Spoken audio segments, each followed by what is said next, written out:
Nuevamente, muy buenas tardes a todas y todos. Espero que estén muy bien, que no se hayan visto afectados con el sistema frontal. Por acá en Conce ha llovido harto, ahora no llueve mucho. Ya, vamos a continuar nuestra clase. Aquí quedamos la semana pasada. Vamos a hacer un breve resumen de lo que vimos la semana pasada. ¿Recuerdan que estuvimos viendo? A ver si me lanzan algunos conceptos claves de lo que hemos estado viendo hasta aquí, como aspectos neurobiológicos básicos. ¿Alguna idea? Anatomía celular, podría ser. Ya, sí, vimos organelos, ¿cierto? Bien, muy bien. ¿Qué más?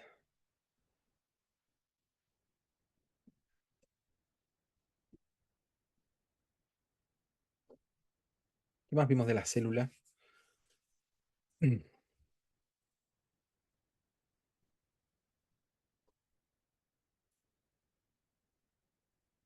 ¿Recuerdan o no recuerdan? Vimos como caracterización de la célula, vimos como muy bien me dijeron, sus organelos. Hablamos de la membrana, ¿cierto? Y en la membrana nos quedamos un buen rato hablando de la membrana. Hablamos del transporte activo primario, el activo secundario, em, la exocitosis también. ¿Ya? Eso se los mostré, pero todavía no hemos visto en detalle la exocitosis. Ya se viene, pero sí hay una palabra clave ahí que es transporte, ¿cierto? Vimos transporte a través de la membrana, vimos difusión simple, vimos la difusión como concepto, vimos el concepto de gradiente, ¿se acuerdan? Muy importante ese concepto de gradiente. Retrocediendo un poco, vimos los diferentes tipos de canales, ¿cierto? Que, que tiene la célula y que permiten y que se abren y se cierran de acuerdo a distintos estímulos y que permiten el paso de sustancias, ¿cierto? De adentro hacia afuera, de afuera hacia adentro, y eso va a depender netamente del gradiente, ¿ya? Esto son tipos de transportes que van a favor del gradiente, es decir, desde donde hay más hacia donde hay menos, ¿ok? Y vimos los transportadores también que tenían una diferencia fundamental con los canales y terminamos con el concepto de osmosis, que también es un movimiento, pero es el movimiento de el solvente. En este caso, el solvente corresponde al agua, ¿ya? Y eso fue el último que vimos la clase pasada, ¿ya? O sea, esto vimos la clase pasada. Ya vimos el transporte pasivo, que implicaba el no gasto de energía, y un transporte que va a favor del gradiente. Vimos difusión simple, ¿cierto? ¿Algún ejemplo de una sustancia que realice difusión simple? ¿Algún ejemplo de sustancia que realice difusión simple? El oxígeno, Muy bien. El el oxígeno, nitrógeno, el anhídrido nitrógeno, carbónico, el ya, alcohol. alcohol, Y la urea, perfecto. también la urea. La urea también lo puede hacer, bien, perfecto. Eso significa que son sustancias que pueden atravesar la membrana fácilmente. Difusión facilitada. Para la difusión facilitada necesitábamos lo que les conté recién, canales y transportadores. Ejemplos de sustancias que se transporten a través de difusión facilitada.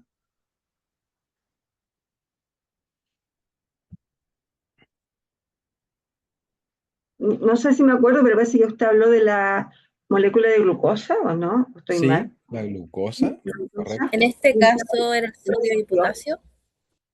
sodio y potasio, sí, muy bien. Sodio, potasio, glucosa, aminoácidos también lo pueden hacer. Ya, Perfecto. eso no lo tenía los aminoácidos. En general, los iones, ¿cierto? Las moléculas, recuerden que las En moléculas que iones. tienen carga, las moléculas que son muy grandes, ¿ok? Y que no están en estado gaseoso, necesitan ser transportadas de manera facilitada, con ayuda. ¿Ya? Bien. Y la osmosis era muy sencillo porque la osmosis es el solvente, ¿ya? Todo lo que me mencionaron ustedes anteriormente era el soluto, ¿ok? Y la célula también, en algunos casos, puede mover el agua, ¿cierto? Que era lo que estábamos viendo aquí. Aquí estamos hablando de difusión, eso quiere decir que lo que están las esferitas, ¿cierto? Es lo que se movió. Y acá las esferitas no se pueden mover, pero sí se movió el agua, ¿ya? Y así este sería el nuevo estado de equilibrio. Todos estos están en equilibrio. Les di el ejemplo, ¿cierto? De si tenemos una taza con 100 ml de agua y una cucharada de azúcar, y teníamos otra taza con 200 ml y una cucharada de azúcar, teníamos opciones, ¿cierto? O agregarle más azúcar a una o agregarle más agua, ¿cierto? Podemos mover soluto o solvente para poder llevar al equilibrio finalmente ambas tazas y aquí pasa exactamente lo mismo. Emi, ¿por qué no me ayuda a hacer algo, hija? Ponemos para Araceli lavar. tiene su micrófono abierto. Ahí sí. Ya. Entonces ahora nos vamos a cambiar. Nos vamos a ir al transporte activo. ¿Ok? Aquí. Nos vamos a ir al transporte activo. ¿Hay alguna duda del transporte pasivo antes de continuar?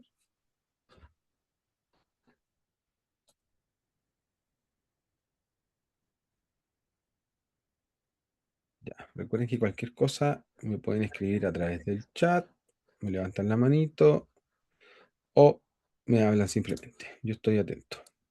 Ya, vamos con transporte activo. El transporte activo tiene dos diferencias del transporte pasivo, dos diferencias fundamentales. Primero es que va en contra del gradiente, que va en contra del gradiente, es decir, se moviliza la molécula desde donde hay más, perdón, desde donde hay menos hacia donde hay más.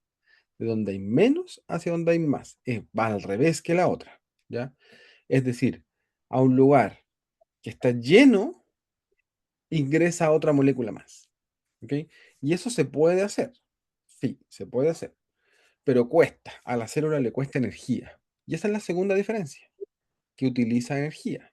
Entonces recuerden, transporte pasivo No usa energía. no gasta ATP, ¿cierto? No ATP. Y a favor del gradiente. A favor. Este sí gasta ATP. Sí gasta ATP. Recuerden que la ATP es la forma de energía que tiene la célula. Sí ATP y en contra del gradiente. ¿Cierto? ¿Qué sería en contra del gradiente? El ejemplo que yo les di cuando, no sé, por la micro, el metro, el tren, lo que sea, está lleno y ustedes quieren entrar. Ahí ustedes van en contra del gradiente, ¿cierto? O cuando ustedes van caminando por la calle y de frente viene una protesta, una marcha, ¿cierto? Y ustedes tienen que ir esquivando y eso implica también un gasto energético, ¿ya? Eso es ir en contra del gradiente. En la célula también se pueden transportar moléculas en contra del gradiente, ¿ok? Y vamos a encontrar dos tipos de transporte activo. El transporte activo, que está mediado por proteínas, ¿ok? Más conocidas como bombas, ¿ya? Ahí es donde va a aparecer esta famosa bomba de sodio-potasio que quizás han escuchado alguna vez. Aquí es donde aparece la bomba de sodio-potasio. ¿Ok? Muy importante, los canales no se puede, lo digo de otra manera, no se puede hacer transporte activo a través de canales. Solo se hace transporte activo a través de transportadores. Porque los canales recuerden que son una puerta que se abre y se cierra.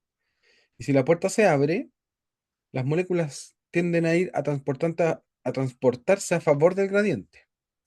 En cambio, recuerden que los transportadores necesitan una unión, ¿ok? Entonces, esa unión regula, en definitiva, este proceso. Por eso los canales no pueden hacer transporte activo y sí los transportadores. Ahora, ¿qué implica em, cómo reconocer que un transportador está haciendo transporte activo o pasivo? Por esto, porque gasta energía, ¿ya? Entonces, de ahí les voy a mostrar una imagen con eso. Y tenemos otro tipo de transporte activo que es el que se llama mediado por vesículas. ¿Ok? Muy importante esto para la neurona. O sea, esto es fundamental. Recuerden que por eso estamos sentando las bases neurobiológicas de los procesos que vamos a ver más adelante. Después, cuando hablemos de sinapsis, bueno, las vesículas son fundamentales en el proceso de sinapsis. ¿Ya? Es muy importante. Y esto se divide en dos, en la endo y en la exocitosis. ¿Ya? Y eso es lo que vamos a ver ahora en esta parte. Partamos entonces, el transporte activo. Como ya les expliqué, ¿cierto? El transporte activo hace referencia al movimiento de moléculas a través de la membrana, desde donde hay menos, ¿cierto? Hacia donde hay más concentración de soluto, en dirección opuesta al gradiente. Utiliza energía, ¿ok? Para mover, ¿ok? Muy importante ese transporte energético. Hay dos tipos de transporte activo primario y transporte activo secundario, ¿ya? Quiero que miren esta imagen primero, este como gift que tengo aquí, ¿ok? Esto que ustedes ven aquí es la famosa bomba de sodio-potasio, ¿ok? ¿Dónde hay más sodio? ¿Afuera o adentro? ¿Se acuerdan? ¿Afuera? Exacto. Ya recuerden que este es el LIC, el líquido intracelular, y este es el LEC, el líquido extracelular, ¿ok? Hay más sodio afuera, ¿cierto? Em, ¿Y qué está pasando con el sodio aquí en el gift? ¿Hacia dónde se está transportando? ¿Hacia adentro? Miren, miren bien. ¿O hacia afuera? Exacto. Se está transportando hacia afuera. El sodio se está transportando hacia afuera. ¿Qué implica esto? Que va a costar transportarlo. Hay que darle un empujoncito, ¿En ¿cierto? la Porque teta? acá ya está lleno de sodio y además estamos mandando 3 sodios más para afuera. Entonces, ese empujoncito es energía, en definitiva. Y ustedes se fijan aquí, ¿qué es lo que llega? ATP. ¿Se fijan que ahí llegó el ATP? Y el ATP permitió que pudiera salir este sodio, como que le dio la energía a este transportador para poder transportarlo, valga la redundancia. ¿Ya? Entonces salen 3 sodios. ¿Dónde hay más potasio? Adentro, intracelular. Exacto. Exacto. Por lo tanto, el sodio va en contra del gradiente, ¿cierto? ¿Y el potasio cómo va?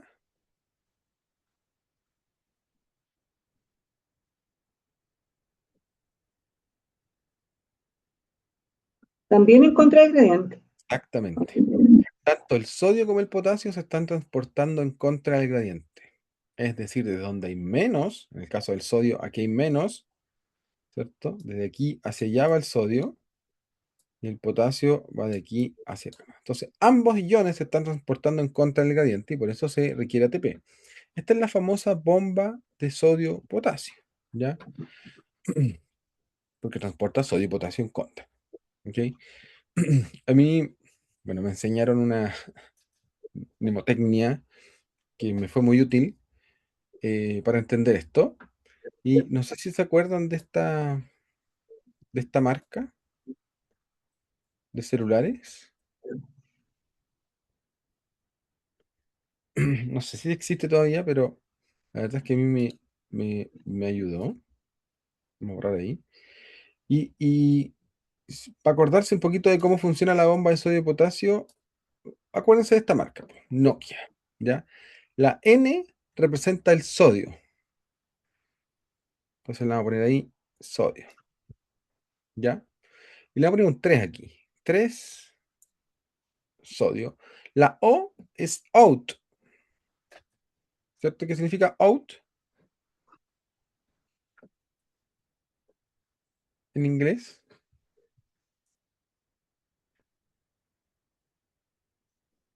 Salida, ¿cierto? 3 sodios out. La K es de potasio. Aquí le vamos a poner un 2. La K es de potasio, la I es de in, ¿cierto? Por lo tanto, ¿qué pasa con el potasio? Entra. Y la, Entra. es de ATP. Entonces, sabiendo eso, N, sodio, el sodio sale y el potasio entra y utiliza ATP. No sé si les servirá más o los enrede más, pero a mí me sirvió mucho, ¿ya? Para saber cómo actúa la bomba sodio-potasio. Ya. Esto que ustedes ven aquí entonces en este GIF es transporte activo primario.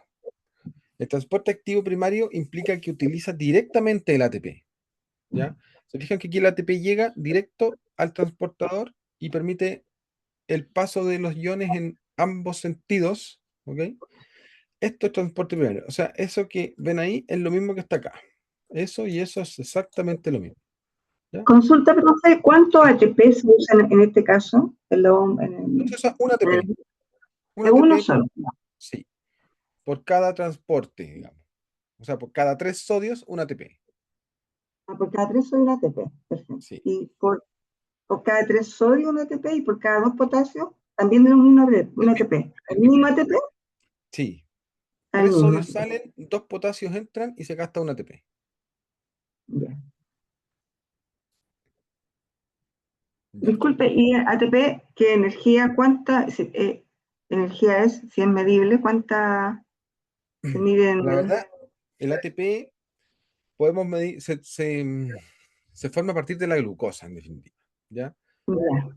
Y de la glucosa más oxígeno se realizan un proceso, una serie de procesos metabólicos, que es la respiración celular. Y desde una glucosa, nosotros podemos obtener aproximadamente 36 ATP, ¿ya?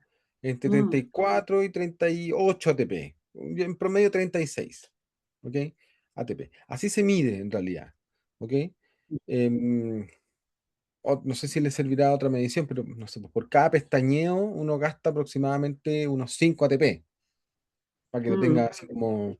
Claro, entonces al no, día necesitamos mucho, mucho, mucho, mucho. Entonces, por lo tanto, necesitamos estar consumiendo alimentos, que en definitiva son nuestras fuentes energéticas, ¿ya?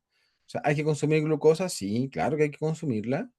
O sea, las dietas que prohíben absolutamente la glucosa no son las mejores porque es nuestra principal fuente de energía. El punto es que hay que regularlo, ¿cierto? Regularlo bien, ya. Obviamente, si uno hace un deporte de alto rendimiento, va a necesitar más energía, ¿cierto? Por eso los deportistas tienen dietas particulares. Bien. Por otro lado, el transporte activo secundario utiliza energía también, o siempre se tiene que utilizar energía cuando hablemos de transporte activo. El punto es que utiliza el ATP de forma indirecta, ¿ya? El ATP de forma indirecta. Utiliza em, otros, otros tipos de energía, ¿ok? Por ejemplo, lo que estamos viendo acá. Esto que ustedes ven aquí se llama el transportador de sodio-glucosa. ¿Ok? Transportador de sodio-glucosa, ¿ya? Recuerden que para que la glucosa pueda entrar a la célula, necesita sodio. necesita un Dos, transportador, ¿ya? dos En este ocasiones. caso, en este caso, la glucosa va, necesita ingresar a la célula, ¿ok? La glucosa es fundamental, por el mismo motivo que le expliqué recién. Y el sodio, fíjense, este transportador se llama sodio-glucosa, por lo tanto transporta sodio y glucosa, y tiene un bolsillito para el sodio y uno para la glucosa. La glucosa va transportada en contra del gradiente, ¿ya? La glucosa aquí se está transportando en contra del gradiente. En cambio, el sodio, a favor, de donde hay más Ujú. hacia donde hay menos. Entonces aquí va uno a favor y uno en contra. Entonces, imagínense, aquí como que la glucosa se aprovecha del sodio, ¿ya? Imagínense que ustedes son una glucosa, ¿ya? Ustedes son una glucosa. Están, imagínense que están en un metro, adentro del metro, que está lleno, y ustedes son la glucosa y todo el resto de personas son sodio, ¿ya? Y ustedes van al medio, ya no van pegados a la ventana, ni ninguna de las puertas, van al medio, ¿ya? Entonces son ustedes la glucosa y el resto es sodio. Y se abre la puerta ¿ok? En una estación recurrida, por ejemplo, y mucha gente baja, pero ustedes no quieren bajar, ¿ya? ¿Qué va a pasar? El gradiente los va a arrastrar a ustedes, ¿cierto? El gradiente lleva como una energía, esa masa de gente moviéndose lleva energía y los va a arrastrar a ustedes. Entonces, imagínense que ustedes sí quisieran bajar, no les va a costar nada, porque la masa los va a arrastrar, ¿cierto? Acá pasa algo parecido. La glucosa utiliza el gradiente del sodio, la glucosa utiliza el gradiente del sodio para poder entrar. Y así la glucosa puede ingresar al interior de la célula, ¿ya? Ahora, este sodio, este proceso de entrada de sodio está regulada previamente por esa bomba, ¿cierto? Entonces, igual se utilizó ATP en algún momento para regular esas concentraciones de sodio. Por eso yo les digo que es como indirecto, ¿ya? No es que el ATP llegue aquí, sino que el ATP previamente permitió regular las concentraciones de sodio y ese sodio arrastró consigo la glucosa para que pudiese entrar a la célula, ¿ya? En ambos casos se utilizó energía, acá se utilizó la energía del ATP directamente, acá se utilizó la energía del ATP indirectamente y además el gradiente del sodio para entrar en la glucosa. ¿Se entendió? ¿Dudas de eso? O sea, el ATP se utilizó para la concentración de sodio. Es lo que Sí, escuché, ¿no? Sí, está bien, ¿no es correcto. cierto? Sí, eso está Ya. correcto.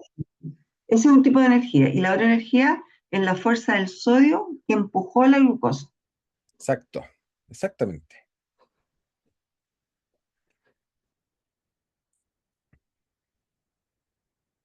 ¿Más dudas? Ya, ¿Cómo? Disculpe. sí, ¿Cómo dígame, es Andrea. eso de que, cómo es eso de que estos iones de sodio Ujú, empujan a la glucosa? Ahí hay intrínsecamente el sodio es una energía, porque claro, usted está hablando del metro que va lleno de gente y uno ve la claro, glucosa y la empuja, esa es una energía de movimiento, como cinética, no sé si estoy mal. sí. ¿Ya? ¿Y qué tipo de energía es la misma o es otro tipo de Este es parecido, sí, a nivel microscópico, por supuesto, porque aún así está entrando el sodio en masa y la glucosa se aprovecha de ese movimiento. Entonces, en definitiva, igual es energía cinética.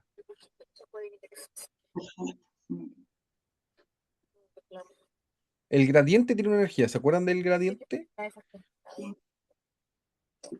Que no es lo mismo tener 100 en un lado versus 2 en uno, No, y ahí el gradiente era 98 versus 100 en un lado y 60 en el otro, que el gradiente es de, no sé, 40, ¿cierto? la Entonces, diferencia, una referencia, sí. el gradiente igual tiene una fuerza. Ya, sigamos. Este es como el resumen, entonces. Aquí tenemos la difusión simple, ¿cierto? La molécula atravesando libremente. Recuerden que aquí va a favor del gradiente, ¿cierto? Esta es difusión facilitada, ¿ya?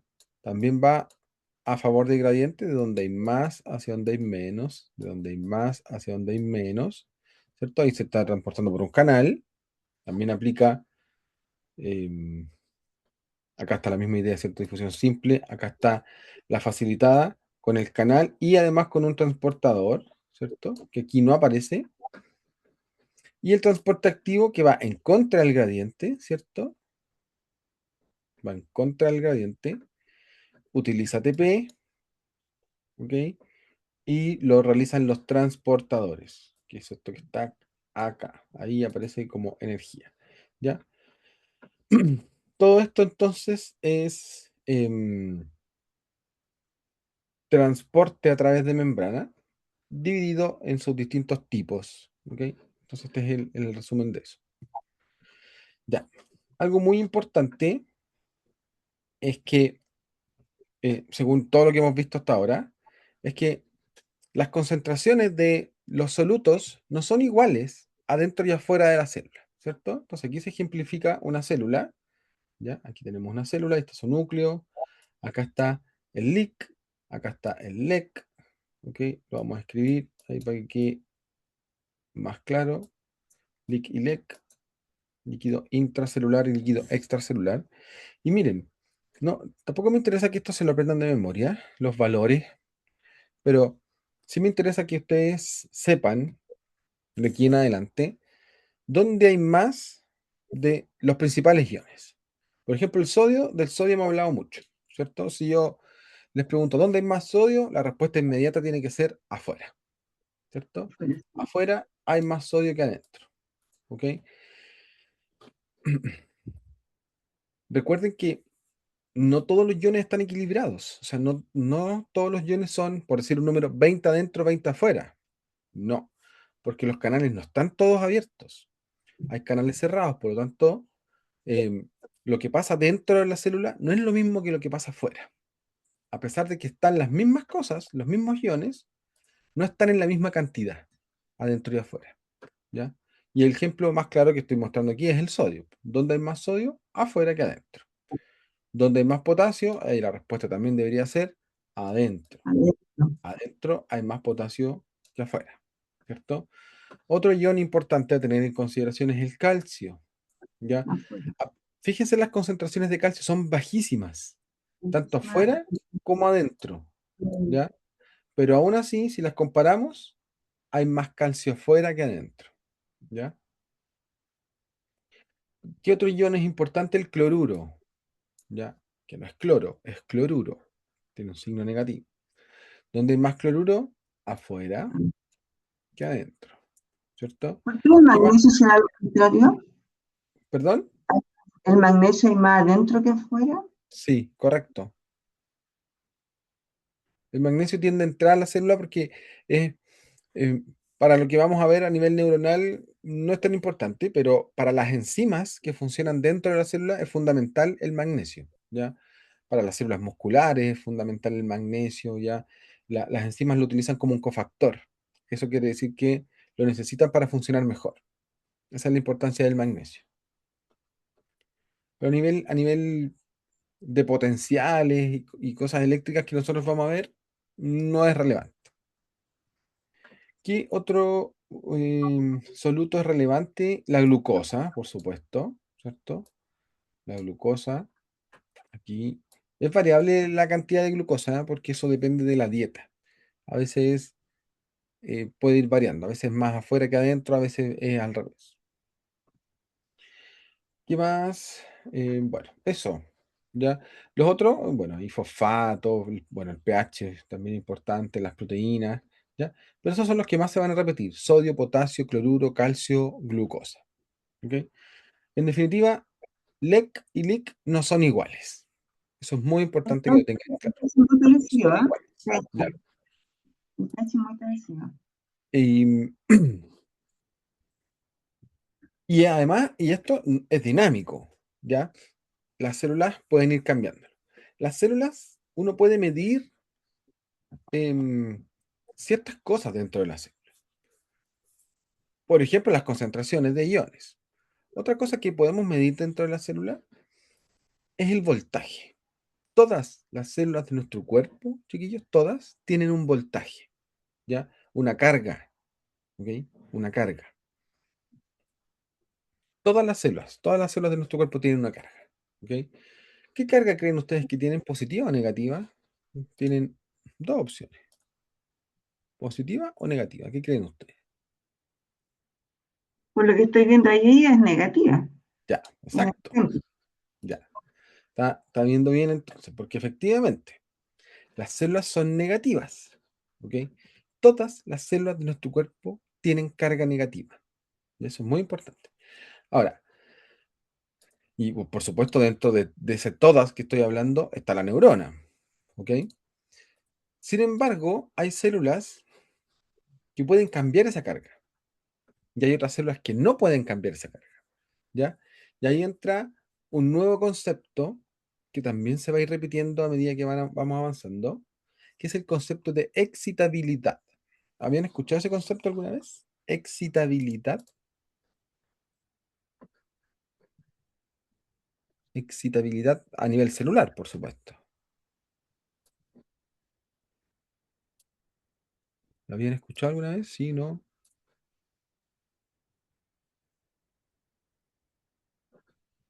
Las células, en nuestro cuerpo tenemos solo dos células excitables. ¿Saben cuáles son esas dos células excitables? ¿Puede ser uno la neurona o no? Exacto. Uno es la neurona. ¿Cuál será la otra?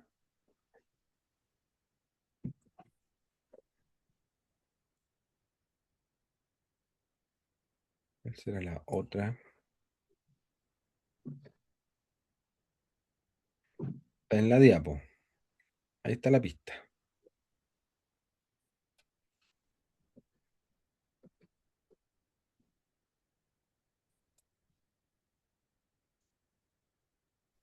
Las musculares.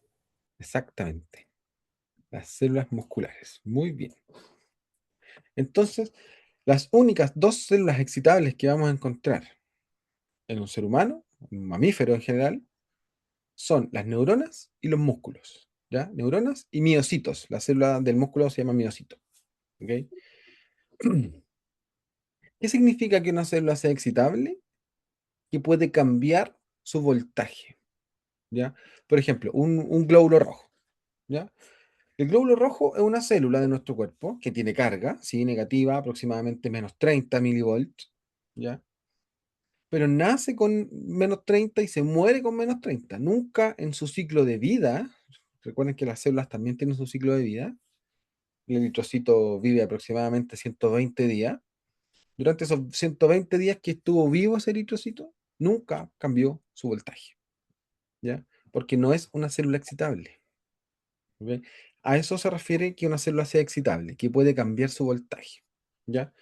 Y el voltaje de una célula está dado por la suma de todo esto que ustedes están viendo aquí, ¿ya? La suma. Y es una propiedad que tienen las células, el voltaje. Y se puede medir, ¿ya? Así como si yo quiero medir la temperatura de una sala, ¿cierto? Necesito un termómetro, ¿ya?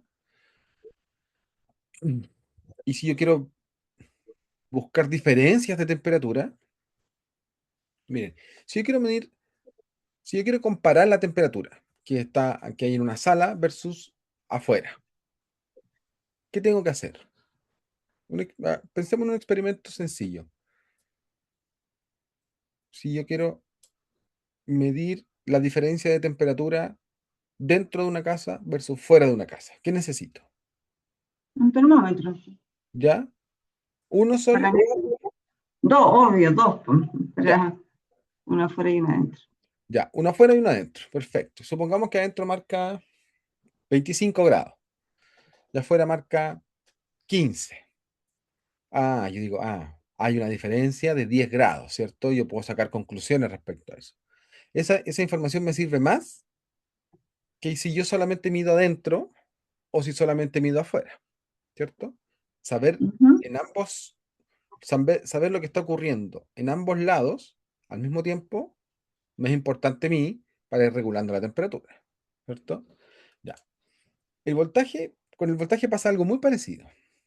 El punto es que para medir voltaje no usamos termómetros, usamos electrodos, ¿ya? Microelectrodos, ¿ok? Y em, si ustedes se fijan, aquí hay dos microelectrodos. ¿Por qué creen que hay dos? Porque uno mide cargas positivas y otras negativas, ¿no? No, ¿No? pensemos en el mismo ejemplo de la temperatura. Ah, por la Aquí hay diferencia dos. voltática, ¿o no? Entonces, La ¿por diferencia qué hay dos? ¿Qué está midiendo cada uno? por lo mismo, porque uno mide un voltaje y el otro voltaje, Uno y mide se ve el LEC y otro el LED mide y el LIC. el LED. Uno está Perfecto. adentro y uno está afuera. Misma Ajá. idea, ¿ya? Y esa diferencia de voltaje es el valor que me va a entregar de esa célula, ¿ok? Que en este caso, fíjense, pasa de 0 a -90, de 0 a -90 a 0, ¿cierto? Volvamos al ejemplo del termómetro. ¿Qué pasa si yo tomo el termómetro de afuera, lo entro a la sala y mido la diferencia. ¿Qué valor me va a dar?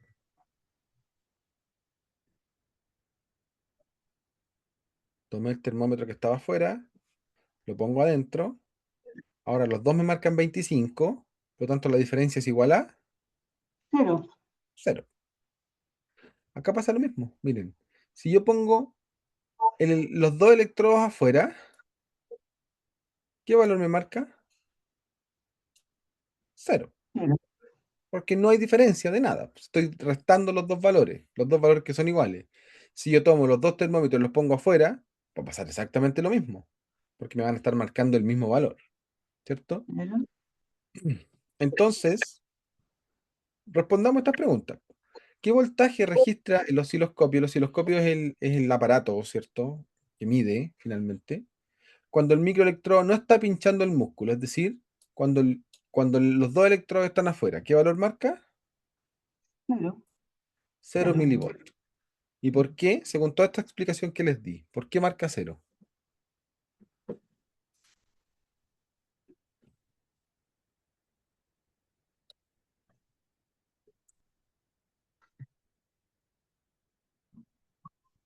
¿Por qué marca 0? ¿Alguien?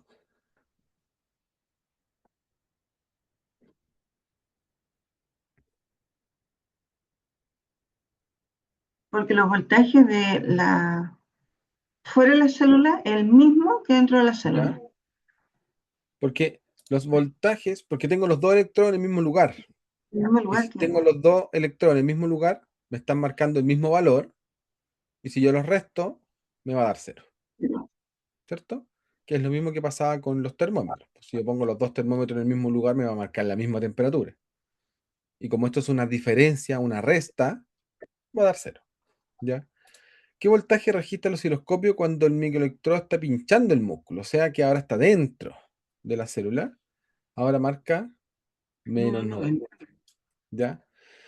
Esto es un potencial, en definitiva. Cada vez que hablemos de voltaje estamos hablando de un potencial. ¿Ya? Y este potencial de la célula em, tiene un nombre. Si fuera en una neurona, y aquí les dejo estos valores, en el músculo es menos 90, alrededor de menos 90, ya podría ser, no sé, menos 88, menos 92, ¿ya? En general se habla de menos 90. En una neurona se habla de menos 70 milivolts, aproximadamente, ¿ya? Entonces en una neurona menos 70 milivolts, en un músculo menos 90. Esos valores van a volver a aparecer, ¿ya? Así que aquí estamos iniciando con esto del voltaje y los potenciales que a veces cuesta un poquito entender. El punto es que aquí este músculo, ¿ya?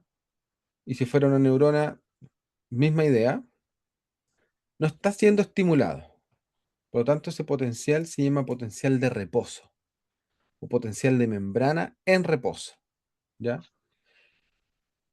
Entonces, el potencial de membrana en reposo del músculo es menos 90 milivolts.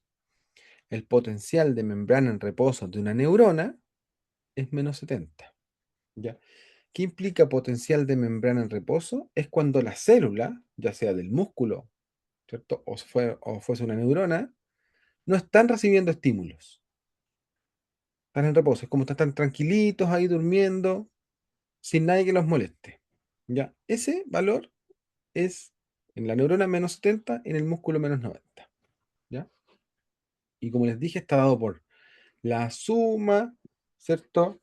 De todas estas cargas. Se fijan que aquí hay cargas, potasio, calcio, todos tienen cargas, ¿ya? Por lo tanto, todos aportan a ese valor final. ¿Dudas de esto? Esto es fundamental.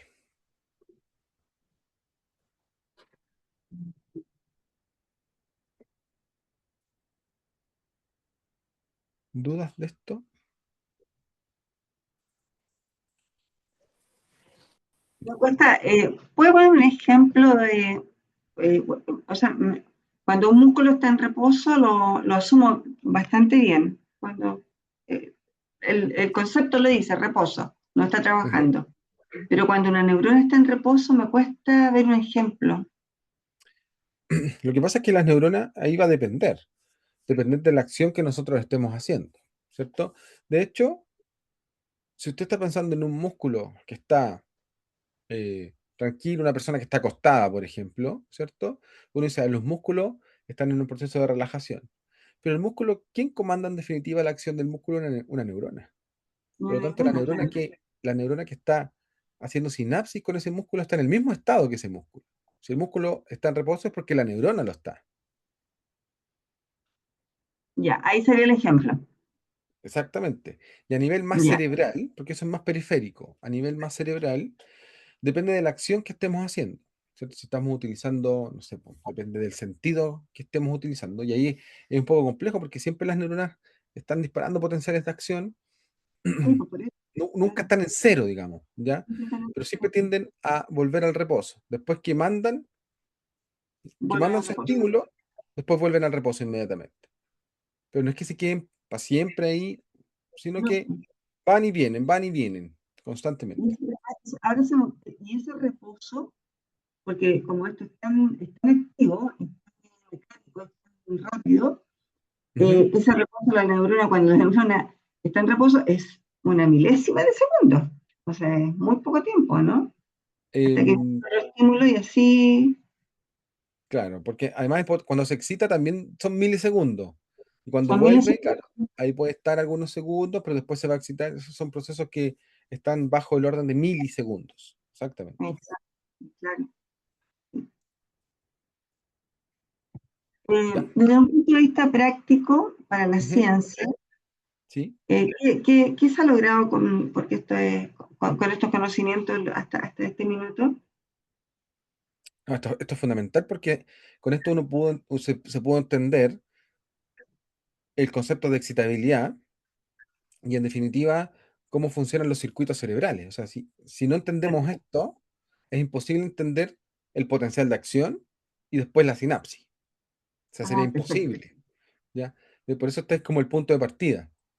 De aquí, después ya vamos a empezar a hablar de potencial de acción, de sinapsis como tal, y ahí se van a dar cuenta que esto es fundamental para que esos procesos puedan ocurrir. Si no, es imposible poder haberlos explicado.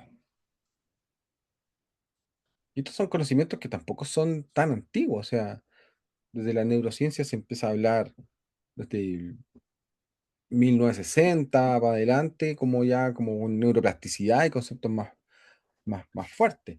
Esto se ha estudiado en otras células, pero como les digo, las otras células no cambian este valor. Este valor la neurona lo puede cambiar de -70 a otro valor, que todavía no les voy a dar ese spoiler, pero las otras células no lo pueden cambiar. Por eso es lo que determina que esta célula sea excitable, finalmente.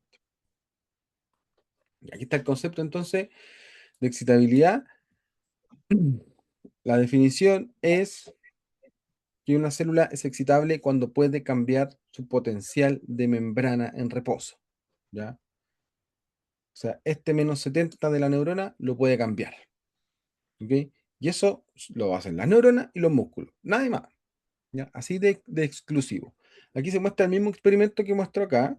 Este se muestra en un músculo y este se muestra en una neurona. Por eso el valor. Tenemos un electrodo afuera, uno adentro, ¿cierto? Tenemos el voltímetro, el osciloscopio.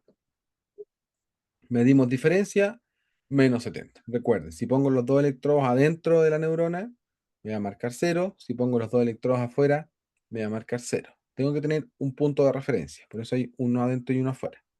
¿Ya? Ahí está la neurona está en reposo, ¿cierto? Está marcando -70. Ahí la neurona está tranquilita.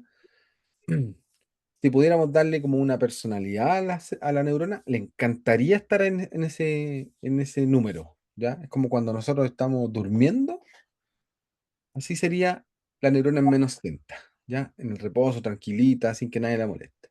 Le sonó la alarma, llegó el estímulo y ese valor de -70, ¡pum!, cambió, porque se estimuló la neurona, ¿ok? ¿Y qué implica esto? Bueno, ¿qué implica que este -70 cambie? Que se van a abrir y se van a cerrar canales. Y si se me abren y se cierran canales, esto empieza a cambiar. Si se abre el canal de sodio, el sodio empieza a entrar. Si se abre el canal de potasio, el potasio sale. El calcio entra. El cloruro entra. Y así. Entonces, si la célula se excita, se abren canales y cambian los valores. ¿Ok? Y ahí es donde participa todo lo que hemos visto de aquí hacia atrás, po. Canales, transportadores, bombas. ¿Ok? Son muy importantes. Y ahí aparece otro concepto que es la polarización. ¿Ok? Recuerden que las células en su interior son negativas. Las células en su interior son negativas. ¿Ya? ¿Y por qué son negativas? Creo que eso que lo hablamos en la clase pasada. ¿Se acuerdan por qué la célula es negativa? ¿Qué es lo que aporta esa negatividad, ese valor, ese menos 70? ¿Por qué es menos y no es más?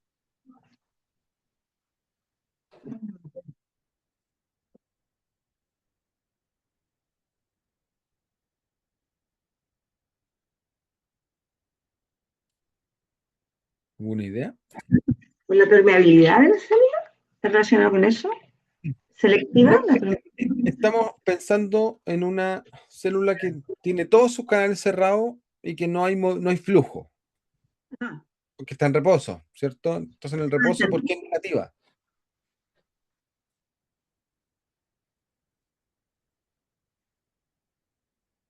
Aquí está la pista. Las la proteínas. proteína. La proteína. Las proteínas, recuerden, las proteínas son enormes, ya son gigantes. Esta imagen no está a escala, pero no sé, pues, si una pieza es una proteína, un lápiz es un ion, para que se hagan una idea. Así de distinto es el tamaño entre una proteína y un ion.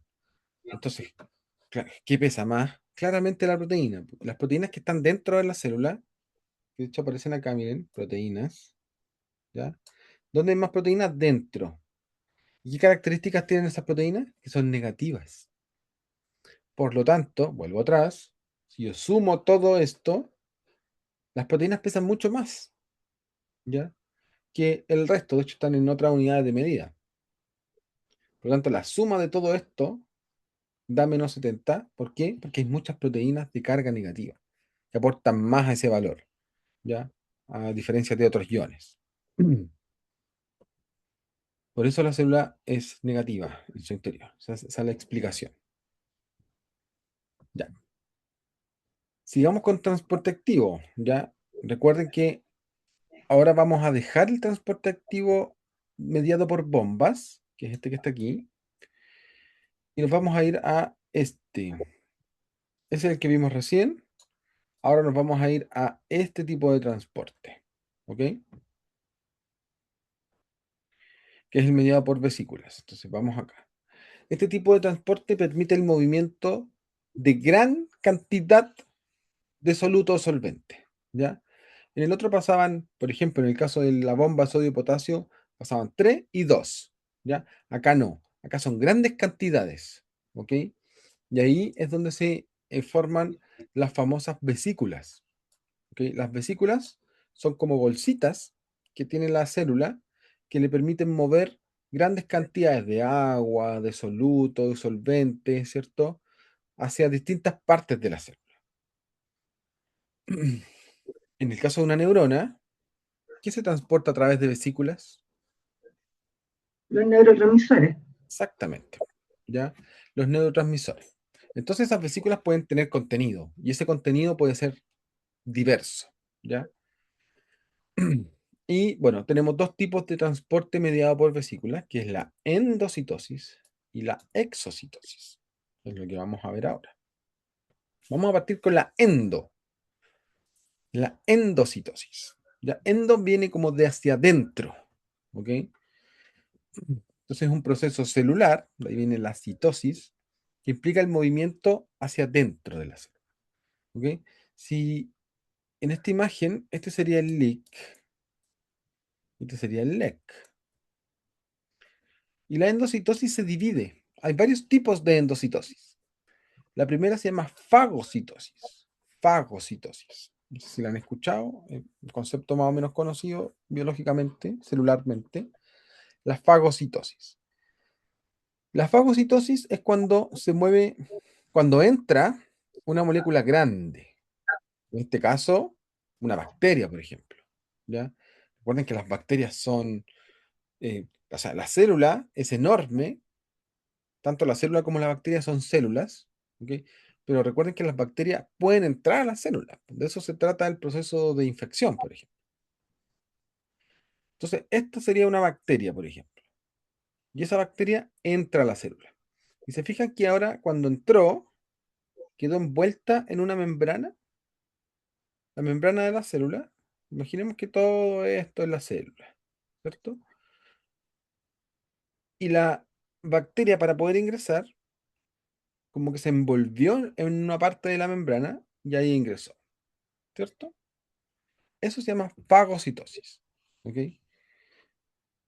Puede ser un virus, una bacteria, ¿cierto? Em, de hecho, así Profe, entran estas células. Dígame, perdón, una consulta. dígame. Es que se me escucha muy entrecortado, entonces tengo una duda. La fagocitosis entonces no es solamente que se coma una célula mala, por decirlo así. Exacto, no, no. Ok. Por eso ese concepto es conocido, porque es como que la célula se comió algo y lo destruyó, ¿cierto?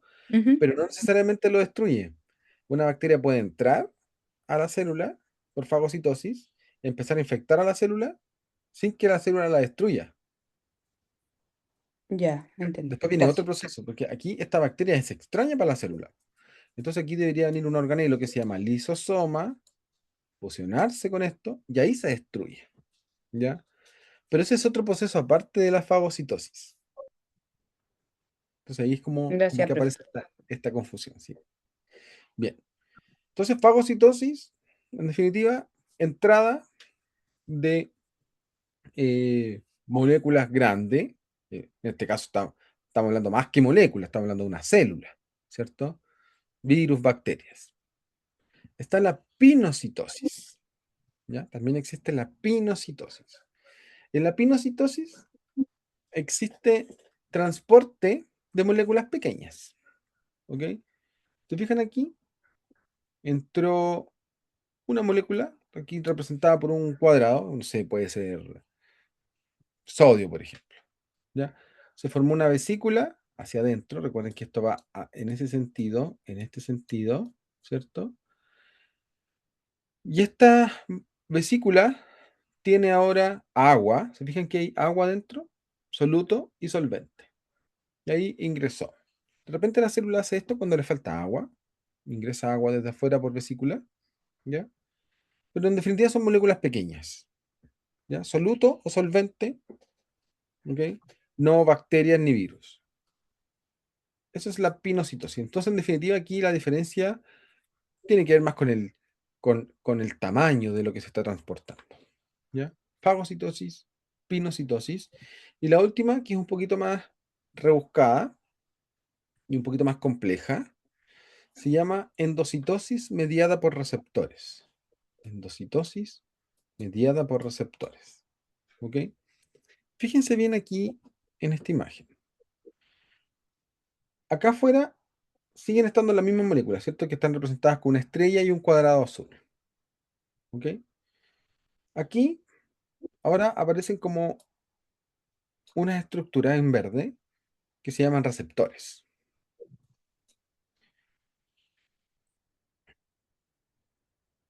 Y este proceso es específico, porque ¿qué es lo que entró aquí? ¿Qué es lo que entró?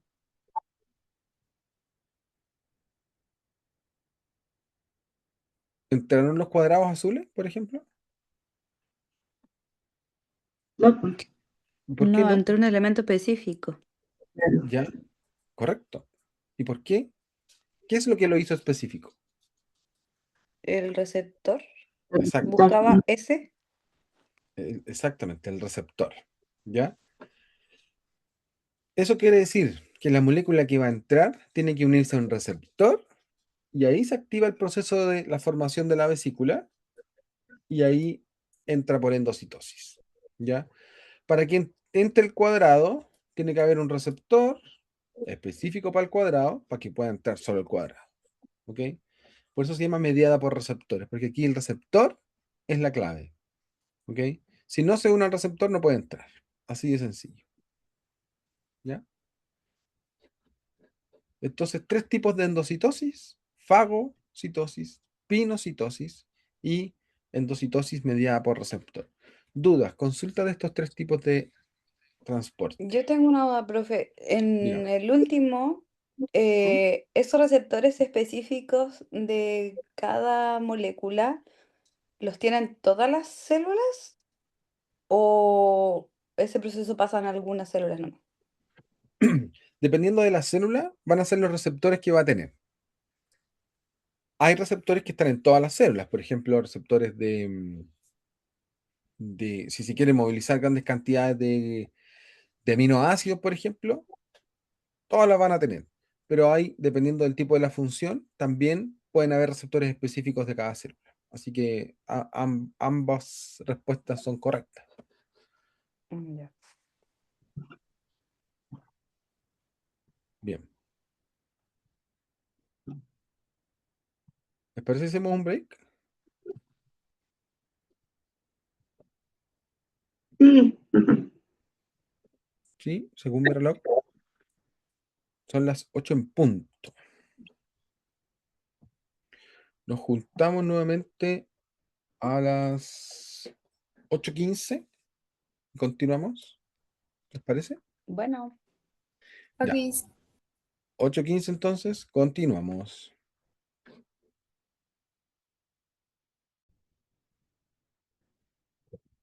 Vamos a continuar entonces.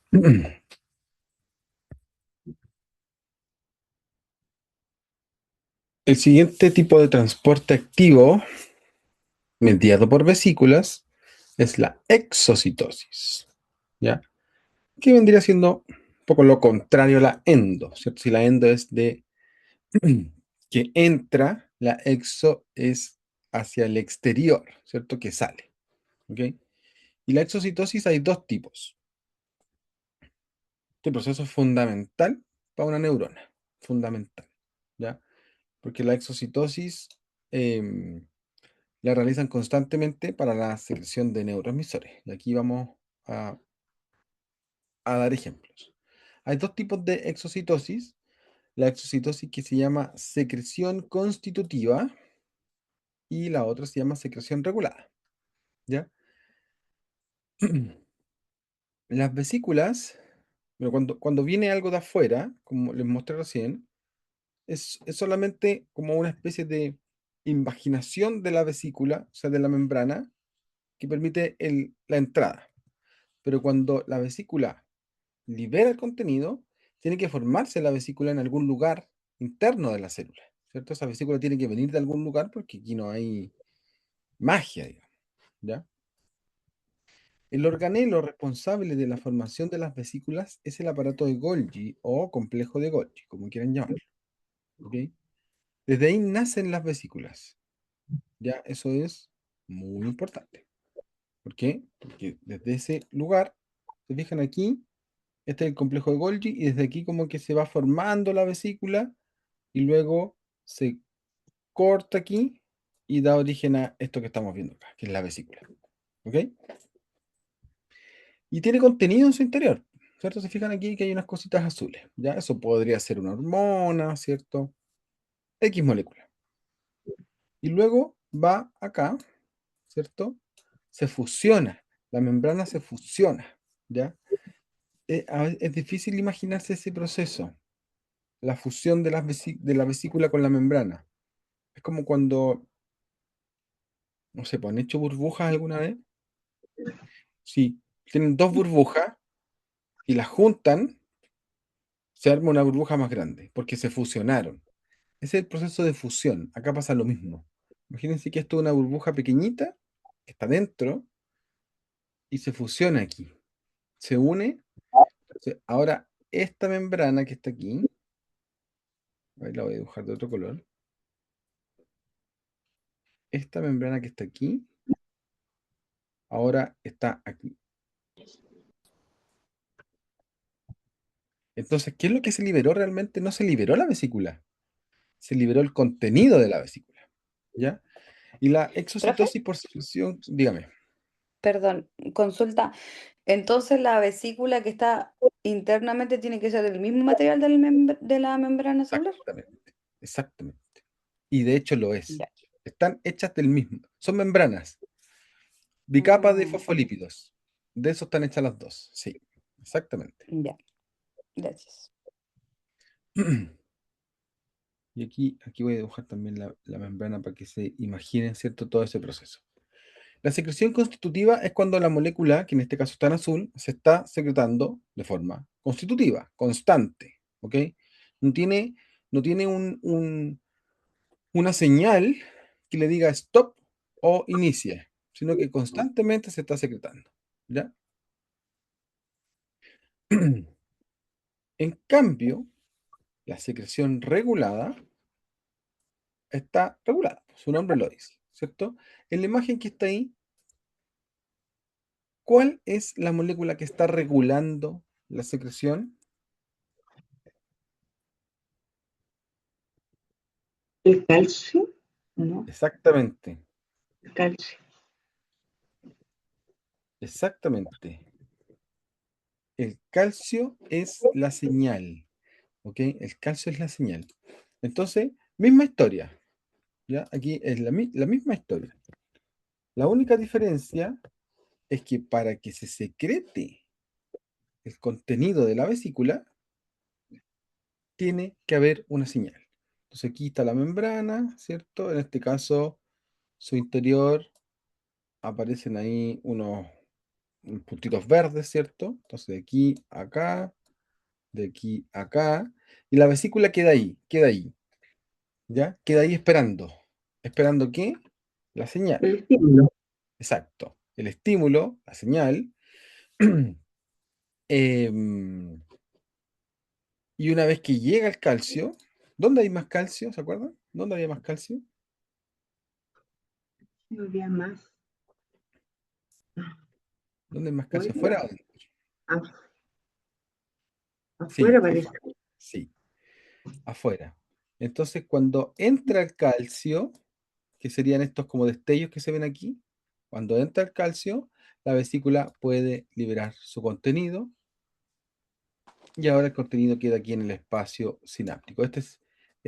Bueno, ahí le puse un nombre, le puse espacio sináptico, pero la verdad es que esto es LEC, ¿cierto?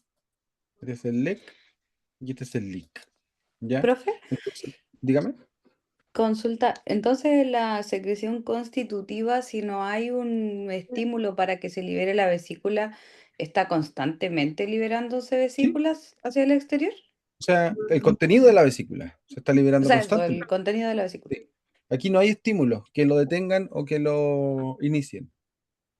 Es ¿Y qué constante. podría, un ejemplo como para entender mejor, qué Un cosa podría... ejemplo, mm, un ejemplo de secreción constitutiva es el colágeno.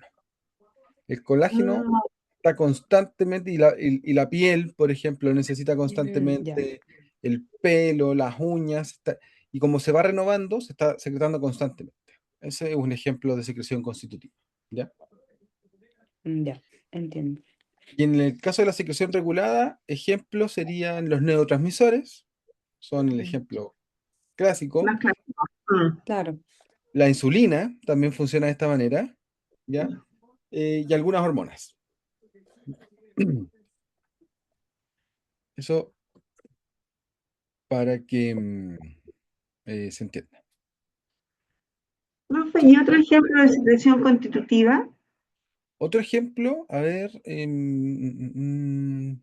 Algo que se está liberando siempre, ¿qué puede ser? en la sangre, aquí me acordé de otro ejemplo. En la sangre, nosotros tenemos una proteína que es muy importante, que es la albúmina, ¿ya? Ah, Que es secretada por los hepatocitos. Y eso lo tenemos que mantener a cierto nivel porque todos los días se está degradando albúmina y tenemos que recuperarla constantemente. Entonces los hepatocitos están constantemente secretando albúmina, constantemente. Ahí tenemos otro ejemplo.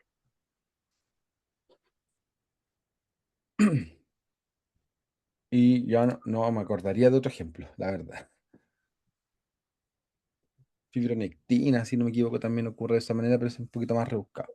Colágeno y la albúmina son más conocidos. Bien.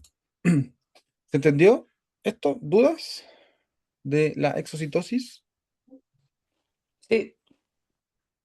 Las neuronas hacen entonces este proceso, secreción regular. El calcio es fundamental, ¿ya? La única señal que regula la exocitosis regulada es calcio, no hay otra. Solo es calcio. Ya sea para secretar insulina, para secretar un neurotransmisor, una hormona, lo que sea, es calcio la señal, ¿ya? Así que es muy importante el calcio también a este nivel, ¿ok? ¿Y el calcio cómo entra a la célula? ¿A través de qué mecanismo?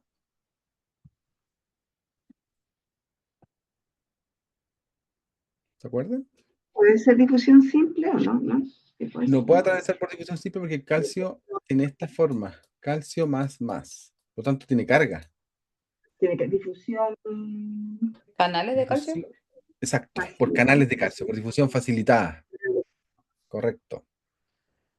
¿Eso es Por lo tanto, difusión facilitada o no? exacto, difusión facilitada por canales. Exactamente. Bien. Y aquí es donde aparece la sinapsis. ¿Ya? Bueno, más adelante van a ver que hay varios tipos de sinapsis. Una de ellas se llama sinapsis química. ¿Ok? ¿Y por qué pongo la sinapsis aquí? Porque la sinapsis es un tipo de exocitosis, que es la que está regulada. ¿Ya? Entonces, la sinapsis, ¿ok? Ojo con el concepto de sinapsis, porque algunos dicen que la sinapsis es un lugar, otros dicen que la sinapsis es un proceso, ¿ya? Si ustedes me preguntan a mí, yo creo que son ambas, ¿ya? Es un lugar en el que ocurre un proceso de comunicación. La sinapsis es comunicación. Esto que estamos viendo acá es comunicación. Las células se comunican, ¿ok? No tienen que imaginarse las células de nuestro cuerpo separadas, así una de otra, como si no se tocaran o como si no interactuaran, porque eso sería ilógico. Ya nuestras células de nuestro cuerpo están vivas. La célula es la unidad fundamental de la vida. Entonces, la célula está viva y se está comunicando. ¿Y cómo se comunica? Con señales. ¿Ok? Una de esas señales son los neurotransmisores. ¿Ya? Y, y este proceso de comunicación celular ocurre como cualquier proceso de comunicación. Hay un emisor, hay un receptor, hay un mensaje, hay un canal, hay un contexto, igual. ¿Ya? El punto es que aquí no se está hablando, ¿ok? Pero sí se están mandando señales y mensajes, ¿ya? Entonces acá tenemos obviamente una célula, que es la famosa célula presináptica, que sería el emisor, y si la que manda se llama presináptica, la que recibe se llama postsináptica, ¿cierto? Está la pre y la postsináptica. ¿Cuál sería el mensaje? ¿Los neurotransmisores? Exactamente. Los neurotransmisores son el mensaje, que son los puntitos, ¿cierto? Que están en color rojo. Ahí está la vesícula. La vesícula, tenemos 3 vesículas con neurotransmisores. Y el neurotransmisor es el mensaje. Y los mensajes pueden ser variados porque hay muchos neurotransmisores, ¿cierto? Todavía no vamos a entrar en detalle con eso. ¿Pero conocen algún neurotransmisor? ¿O cuáles conocen? Serotonina, la Ya, serotonina, serotonina. Muy bien. el GABA, GABA, bien.